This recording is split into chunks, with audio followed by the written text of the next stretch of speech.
Alright Bodgers, in today's video we're straight into it. No messing around. We've got another heater hose, this time hopefully the correct size. There's two different ones, no idea why, but the other one was clearly not the correct bore.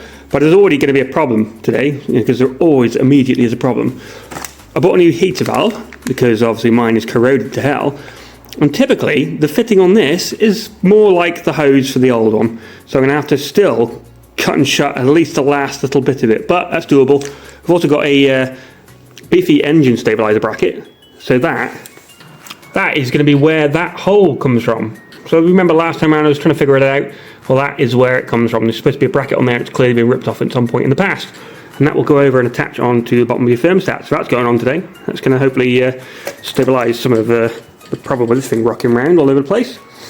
And obviously there's meant to be one on this side. I'm still waiting for that to turn up in the post, like a little weird shaped bracket that bolts onto this engine stabiliser here.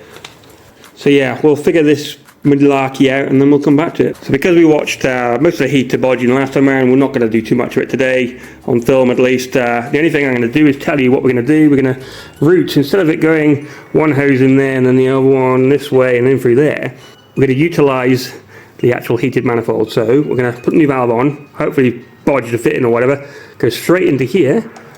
I hope the other side, this is with hopefully everything fits, and then I'm going to drill another hole somewhere, probably next to this one, so both can go through and they'll both go into the heater matrix at the same time, because they're both on the one side. There'll be a lot less hose and a lot less complications. Let's see if we can work that out. So just to reiterate on the bore side problem, look at that. Isn't that insane that you just can't seem to get the right ones, or at least I can't. So yeah, I'm going to have to probably cut and shut the other pipe I bought, the other new one, so it's a bit thinner bore. That will probably bolt onto this and then fit that into that with one clamp. We'll see how that looks. There we go, so started by undoing the old heater valve, pipework and all that kind of stuff. Just going to have a look what's underneath this thing. Oh, gaskets are a bit, there we go. Oh yeah, that was blocked by looks things. Gross. So yeah, I'm going to definitely have to flush this thing through, aren't I? So I'm going to try and get all that crap out there and then we'll swap them over and then do the hoses. Lovely. Alright, there we go. That's the way we're going to route it now. Things still need to be buttoned up a bit better, like this heater valve thing. I've had to obviously join the thicker hose onto the old hose, or old new hose, if that makes sense, from the last video. So I managed to get that to fit on there. It's going straight into the manifold and then out and then up through there. There was a grommet already there, so I didn't have to drill any holes, which is brilliant.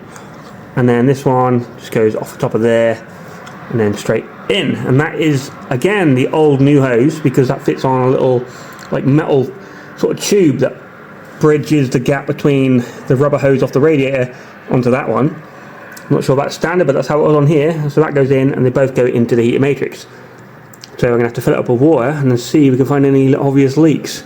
Bar this, which is again really a hell of a nightmare to sort of squeeze on. But the thicker hose is too thick and the thinner hose is almost too thin. Nightmare.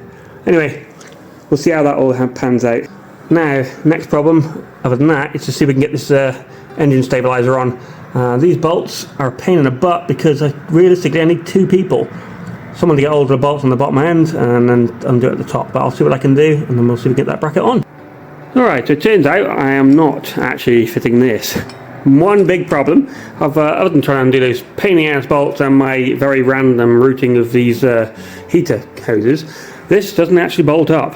As you can see, look, well and truly not the right shape. I mean, these are normally fitted on higher power, like I think I had one on my 1275 years and years ago. But yeah, that's a pain in the ass. I mean, maybe I could re-drill them and all that kind of flapping, but I just don't think it's worth it, is it? So I might maybe give this away. So yeah, if you're interested, it's for, I'm assuming a 1275 or whatever else, but if you're interested in it, all you gotta do to be in a giveaway is to like and subscribe. How about that? Just nice and easy. Let's get these subscriber counts up, and I don't know, I'll draw it somewhere near Christmas. I'll just be like, hell yeah, you win it, and then, you know, I'll contact you, get your address and send it to you for free. How about that? So yeah, quite useful. Obviously it needs a bit of a clean up and stuff, but happy ho. Like and subscribe. Right, next is going to be brakes.